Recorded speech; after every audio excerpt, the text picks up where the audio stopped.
Hello friends, welcome to my YouTube channel Extrinsic Coaching. आज हम बात करने वाले हैं अबाउट द जेई LICE 2022 के डिपार्टमेंटल प्रैक्टिस पार्ट 2 किस क्वेश्चन पेपर सोल्यूशन के बारे में। ऑलमोस्ट जेई LIC के जितने भी क्वेश्चन पेपर मेरे पास अवेलेबल है, सारे क्वेश्चन पेपर मैंने आपको सॉल्व करवाया है और सबका डिटेल सॉल्यूशन प्रोवाइड किया है। एक ये क्वेश्चन पेपर का दूसरा पार्ट जो है वो रह गया था प्रोवाइड करना। काफ़ी रिक्वेस्ट आ रही थी, बार बार लोग कमेंट करके पूछ रहे थे कि सर इसका क्वेश्चन पेपर सोल्यूशन का पार्ट 2 जो है वो प्रोवाइड कीजिए। इसलिए आज जो है हम इस क्वेश्चन पेपर सोल्यूशन के पार्ट 2 के बारे में बात करेंगे, क्योंकि बहुत जल्दी एग्जाम आने वाला है।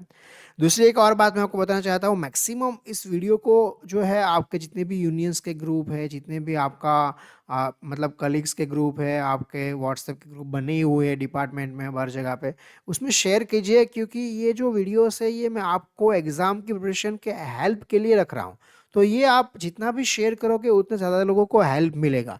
अभी भी जब काफ़ी लोग मुझे कॉल करके बोलते हैं और पूछते हैं कि सर हमें पता ही नहीं कि आपने यूट्यूब पेपर सोल्यूशन रखे हुए हैं, आप जो है वो इतने सारे अच्छे से पेपर सोल्यूशन सारे करवाए हुए हैं, उससे काफ़ी बेनिफिट, काफ़ी लोग पास हो चुके, काफ़ी लोग जे भी बन चुके।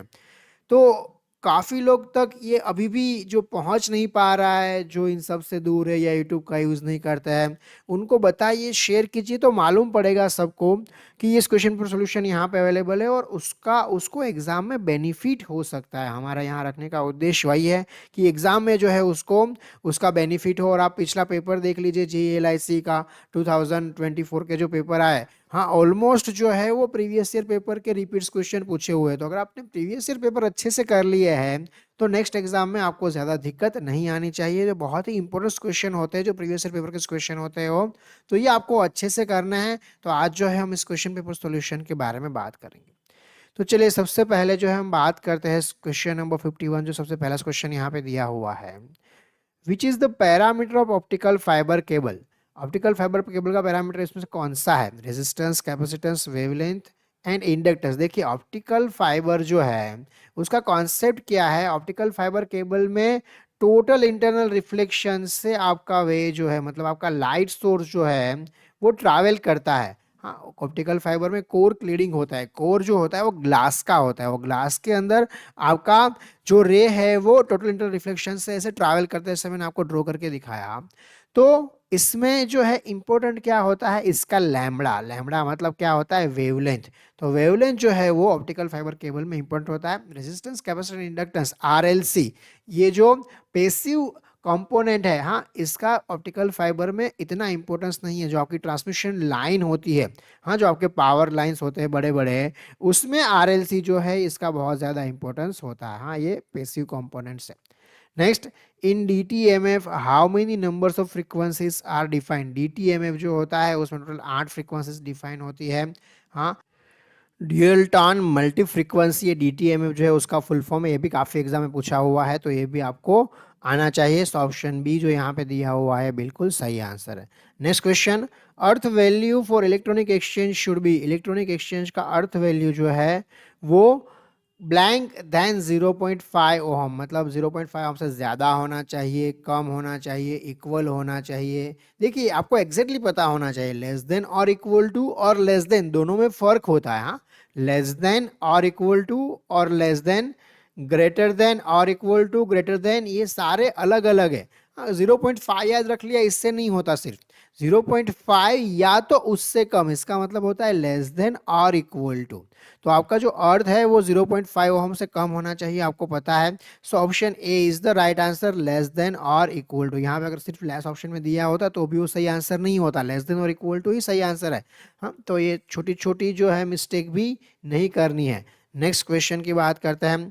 Protective earthing system saves from. Protective earthing system saves from lightning. Protective earthing system हम क्यों प्रोवाइड करते हैं? लाइटनिंग से प्रोटेक्ट करने के लिए। आपको पता है कि हम एंटेना वगैरह जो लगाते हैं उसमें सर्ज अरेस्टर भी लगाते हैं, तो वो भी लाइटनिंग से सेव करता है।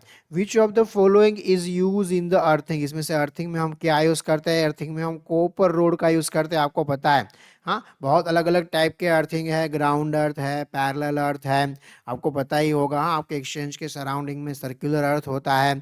तो ये जो अलग अलग टाइप के अर्थिंग है उसमें कॉपर रोड का जो है हम यूज करते हैं अर्थिंग करने के लिए। So option D is the right answer. Next question की बात करते हैं। Earth resistance value is measured by. Earth resistance value measure करने के लिए आपने देखा होगा, हाँ, एक इंस्ट्रूमेंट होता है जिसको रखते हैं, फिर वायर से एक जो है कॉपर रोड डालते हैं, फिर दूसरा कॉपर रोड डालते हैं, और आपका अर्थ जो कनेक्टेड होता है उससे एक वायर कनेक्ट करते हैं, और हम देखते हैं कि कितना अर्थ रेजिस्टेंस है। ये एक्चुअली हर साल मेजर करना चाहिए, और अभी तो 4G सैचुरेशन प्रोजेक्ट चल रहा है तो आप बहुत सारी साइट पे मेजर कर ही रहे होंगे। तो इसके लिए हम यूज़ करते हैं जो इंस्ट्रूमेंट, उसका नाम है मेगर। ये नाम आपको पता होना चाहिए, सुना हुआ भी होगा, और ये बहुत ही यूज होता है। तो इसका एग्जाम में बार बार क्वेश्चन भी पूछ लेते हैं, तो ये बहुत ही इंपॉर्टेंट क्वेश्चन है। Next question, which is not type of earthing. इसमें से कौन सा अर्थिंग है? अभी मैंने आपको बताया अलग अलग टाइप के अर्थिंग है। रिंग अर्थिंग है, स्पाइक अर्थ है, स्टैटिक अर्थ है, सोलार अर्थिंग। ऐसा कोई अर्थिंग नहीं होता। सो सोलार अर्थिंग ये जो है ये सही आंसर नहीं है कि सही आंसर है? सही आंसर है, अर्थिंग नहीं है, लेकिन आंसर सही है क्योंकि यहाँ पे पूछा है नॉट। देखिए ऐसे क्वेश्चन में गलती नहीं करना, काफी लोग पढ़ते ही नहीं है। Which is the type of earthing, पहले देखा रिंग अर्थ मार के आ गए, अरे सर बहुत बढ़िया किया हमने, रिंग अर्थ पूछा था बहुत सिंपल था, हम मार के आ गए। अरे देखो तो सही इस क्वेश्चन में क्या पूछा हुआ है। Which is not type of earthing ऐसा पूछा है, कौन सा नहीं है, ये आपको आंसर करना है। तो इसका आंसर क्या होगा? सोलार अर्थिंग जो है ये अर्थिंग का टाइप नहीं है। नेक्स्ट क्वेश्चन की बात करते हैं। RJ11 connector cable is use in. RJ11 जो होता है आपके टेलीफोन सेट में आप यूज करते हो, आपको पता है आपका टेलीफोन सेट में जो आप कनेक्शन देते हो, वो कनेक्शन जो देते हो उसमें उसका कौन सा टाइप का जो है वो कनेक्टर यूज होता है? तो RJ11 यूज होता है। आप जो यूज करते हो ब्रॉडबैंड में लैन केबल, उसमें आपको पता है उसमें RJ45 का यूज करता है। हम तो ये छोटी छोटी चीजें हैं जो आपको पता होनी चाहिए, और ये क्वेश्चंस जो है ये एग्जाम में बहुत पूछते भी है, तो ये आपको आना भी चाहिए। नेक्स्ट क्वेश्चन की बात करते हैं। Multimeter generally not use to measure. देखिए मल्टीमीटर से क्या मेजर नहीं कर सकते, क्या कर सकते, ऐसा नहीं क्या नहीं कर सकते। देखिए मल्टीमीटर से AC वोल्टेज मेजर कर सकते हैं, DC वोल्टेज मेजर कर सकते हैं, रेजिस्टेंस मेजर कर सकते हैं, अर्थ रेजिस्टेंस मेजर नहीं कर सकते। Option C is right answer. जब भी नॉट वाला क्वेश्चन आए तब एक क्वेश्चन को 2 बार पढ़ो, है ना। जैसे मैंने ऊपर बताया एक दूसरा क्वेश्चन ऐसा है, इसमें काफी लोगों को दिक्कत हुई थी, हाँ, इस क्वेश्चन पेपर में पार्ट 2 में, क्योंकि इसे काफी सारे ऐसे क्वेश्चन पूछ लिए नॉट यूज। हाँ, नॉट यूज मतलब क्या यूज नहीं कर रहे हैं। तो देखिए AC voltage, DC voltage, resistance, multimeter से सब मेजर होता है। सेम क्वेश्चन TTLIC के एग्जाम में पूछ लिया है, तो ये क्वेश्चन जो है बहुत ही इंपॉर्टेंट क्वेश्चन है। नेक्स्ट क्वेश्चन की बात करते हैं। Blank is use to measure the resistance of any coil element of the circuit. क्या यूज होता है उसके लिए? रेजिस्टेंस मेजर करने के लिए। रेजिस्टेंस का यूनिट क्या है? ओहम। तो ओहम मीटर का यूज करेंगे रेजिस्टेंस मेजर करने के लिए। So option C is the right answer. Next question, in APLAB cable fault locator is used to locate faults like joint fault, MDF fault। ये cable fault locator जो है वो joint fault होते हैं, उसको ही तो लोकेट करने के लिए यूज होता है। So option A is the right answer. Next question की बात करते हैं। In news BSNL setup head of BA is normally. देखिए इन न्यू BSNL सेटअप मतलब BSNL का जो नया सेटअप बना, पहले तो क्या था आपका SSA था, हाँ, अब BA OA हो गया, SSA को कंबाइन कर दिया। तो BA का जो हेड है वो DGM नहीं चलता। हाँ, OA का हेड DGM हो सकता है, BA का हेड DGM नहीं हो सकता। BA का जो हेड है वो GM ही होना चाहिए। ठीक है, तो ये नया हायरार्की डिफाइन किया है। BA क्या होता है, OA क्या होता है, कितने कस्टमर्स है उसके ऊपर से ये डिसाइड होता है। ठीक है, तो यहाँ पे BA का हेड जो है वो नॉर्मली क्या होता है, GM होता है। OA का हेड जो होता है वो DGM होता है।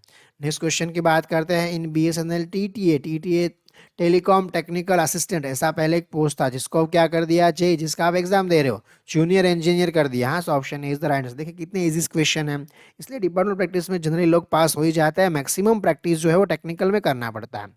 To stop corrupt practice BSNL has, हाँ, कौन सा विजिलेंस विंग है, मतलब कोई करप्शन ना करे, कोई गलती से ऐसा ना हो कि ऑफिस का सामान जो है वो किसी को पता ही नहीं और बेच दिया और घर पे पैसा लेके चले गए, ये सब ना हो, इसलिए हर ऑफिस में, हर एडमिनिस्ट्रेटिव ऑफिस में एक विजिलेंस डिपार्टमेंट होता है और वहाँ पे SDGTO का पोस्टिंग भी होता है।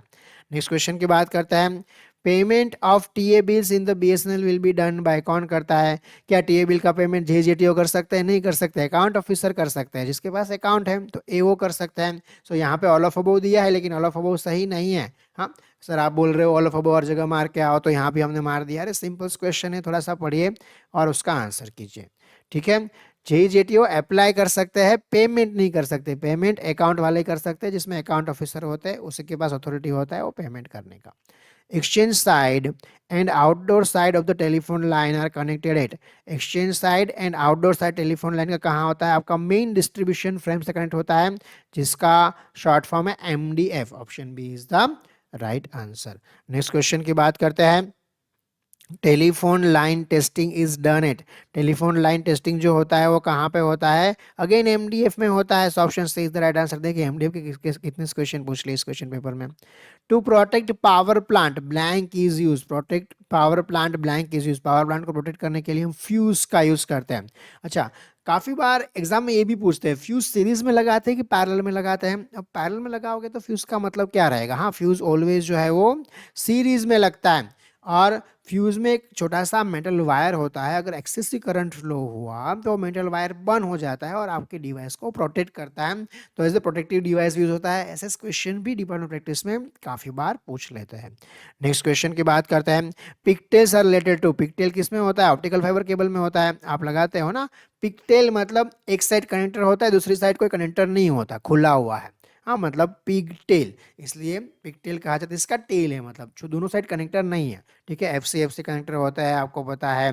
आप फेरल कनेक्टर आप बोलते हो, हाँ FC SC होते हैं, स्क्वायर कनेक्टर होते हैं। अलग अलग टाइप के ऑप्टिकल फाइबर में कनेक्टर है। पिगटेल्स जिसमें एक साइड कनेक्टर है, एक साइड कुछ भी नहीं है, उसको सिंपली पिगटेल कहते हैं। ऑप्टिकल फाइबर में उसका यूज होता है। Next question, number of an IC will have, और नोमेनक्लेचर क्या होता है आईसी का? तो आईसी का जो नोमेनक्लेचर होता है वो अल्फा न्यूमेरिक होता है, ठीक है। सिर्फ अल्फाबेट, सिर्फ न्यूमेरिक नहीं, अल्फा न्यूमेरिक मतलब अल्फाबेट्स भी है, न्यूमेरिकल भी है, मतलब नंबर्स भी है, और अल्फाबेट ABCD भी है आईसी का। आप कोई भी आईसी ले लो, हाँ 555J आप ले लो, फिर आप अलग अलग आईसी के नाम ले लो, मॉस, ये 555X, बहुत सारे अलग अलग आईसी है, आपको उसमें डिटेल में जाने की ज़रूरत नहीं है। लेकिन आईसी का जो नोमेनक्लेचर होता है उसमें दोनों चीज़ें होती है। Next, an IC has blank size, IC का साइज क्या होता है? आईसी का साइज जो होता है वो बहुत ही छोटा होता है, लार्ज नहीं होता। आईसी जो है वो बहुत ही छोटा, आप देखते हो ना, मतलब मोबाइल कितना छोटा हो गया। आप इतने छोटे मोबाइल में इतनी सारी फैसिलिटी क्यों मिल रही है? आईसी की वजह से मिल रही है। हाँ, पहले आपने देखा होगा, मतलब बड़े बड़े कंप्यूटर आते थे, फिर कंप्यूटर छोटे हो गए, फिर छोटे हो गए, फिर छोटे हो गए। देखो मेमोरी अब कितना छोटा सा मेमोरी, एक छोटे से मेमोरी कार्ड में आ जाता है, एक माइक्रो मेमोरी कार्ड में कितना सारा मेमोरी आ जाता है। पॉसिबल हुआ आईसी की वजह से। तो आईसी जो है बहुत ही छोटा होता है। यहाँ भी बोथ ए एंड बी सही आंसर नहीं है। नेक्स्ट क्वेश्चन की बात करता है। Blank can not be fabricated on IC, IC पे फैब्रिकेट क्या नहीं कर सकते हैं, ऐसा पूछा है। Can not be fabricated on IC, तो लार्ज ट्रांसफॉर्मर जो है ये नहीं कर सकता है ऐसे फैब्रिकेट। हालांकि इस पे रिसर्च चल रहा है और काफ़ी हद तक सक्सेस भी मिल चुका है, ट्रांसफॉर्मर आईसी आने लगे हैं अभी। लेकिन इन कन्वेंशनल लार्ज ट्रांसफॉर्मर जो है वो आईसी पे फैब्रिकेट नहीं किया जा सकता, रजिस्टर डायोड ट्रांजिस्टर जो है बना सकते हैं। नेक्स्ट क्वेश्चन की बात करता है। Blank is use in E10B for taking data, magnetic tap जो है इसका यूज करते हैं E10B में डेटा को लेने के लिए। हालांकि E10B अब तो यूज नहीं करते, बहुत साल हो गए, काफी लोगों ने देखा होगा आप में से, मैंने तो नहीं देखा E10B, लेकिन मैग्नेटिक टैप जो है उसका यूज करता है। और maximum number of blank bearer channels are supported by, bearer channels are supported by an RAX, कितने बेरियर चैनल सपोर्ट करता है एनरेक्स? 60 चैनल जो है वो सपोर्ट करता है। Option D is the right answer. Next question, an RAX is given blank voltage, देखिए बहुत ही अच्छा क्वेश्चन है। एनरेक्स इज गिवन कितना वोल्टेज, आप एक्सचेंज को कितना वोल्टेज देते हो? -48 वोल्ट देते हो। अब इसके बाद का जो JEE-LIC का एग्जाम हुआ उसमें क्वेश्चन पूछ लिया था बैटरी का वोल्टेज कितना होता है, तो बैटरी का वोल्टेज +48 वोल्ट होता है, बैटरी का वोल्टेज -48 वोल्ट नहीं होता। हम एक्सचेंज को जो सप्लाई देते हैं पावर प्लांट से वो -48 वोल्ट सप्लाई देते हैं, लेकिन बैटरी जो वोल्टेज निकालता है वो तो प्लस ही निकालता है, तो बैटरी का वोल्टेज प्लस होता है।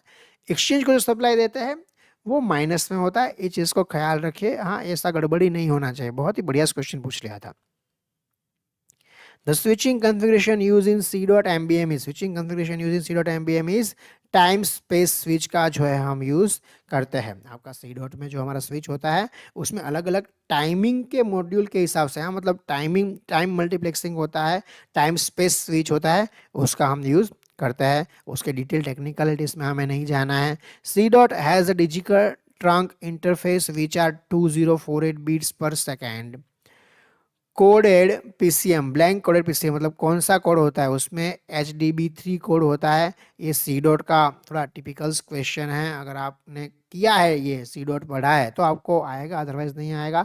ऐसे क्वेश्चन अगर आपको नहीं पता है एग्जाम में तो आप लीव कर सकते हो। हाँ, एक आध दो क्वेश्चन को लीव करने से आप पास नहीं होगे ऐसा नहीं होगा। आपको 15 मार्क्स चाहिए क्वालिफाई होने के लिए और आपके पास 50 क्वेश्चन है तो आप जो है वो मिनिमम 10-20 क्वेश्चन को तो आराम से लीव कर सकते हो, लेकिन इतने होते नहीं है।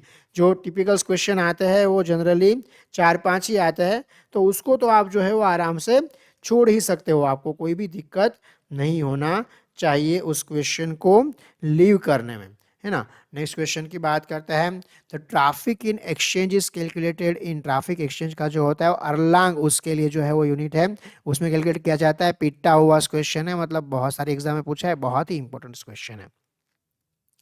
Next question, C dot announcement controller ANN card provides, कितने अनाउंसमेंट करता है। ANN कार्ड जो होता है वो 15 अनाउंसमेंट करता है। सी डॉट में बहुत ही अंदर से क्वेश्चन पूछ ले हम ऑन ब्रॉडकास्ट बेसिस पे 15 अनाउंसमेंट करता है। लेकिन ये क्वेश्चन ऐसे जैसे मैंने आपको बताया, ऐसे क्वेश्चन अगर डिटेल में आप पढ़ा है डिपार्टमेंट प्रैक्टिस तभी आंसर कर पाओगे। 100 में से 100 मार्क थोड़ी ना लाने हमको, तो ऐसे क्वेश्चन जो है उसको छोड़ दो।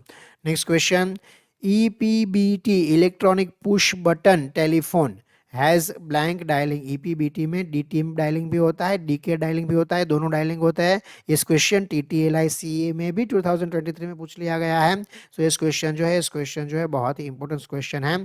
तो इलेक्ट्रॉनिक पुश बटन टेलीफोन जो होता है उसमें डीकेड और DTM है। डीकेड मतलब आपको पता है कि जो आपका टर्न होता है, हाँ, और ड्यूअल टर्न मल्टी फ्रीक्वेंसी जो है आपका वो भी डायलिंग उसमें होता है। आपने पता है ना, दो डायलिंग में कुछ में two two two two two two होता है और किसमें टू टू टू टू होता है, तो ये दोनों अलग अलग डायलिंग है।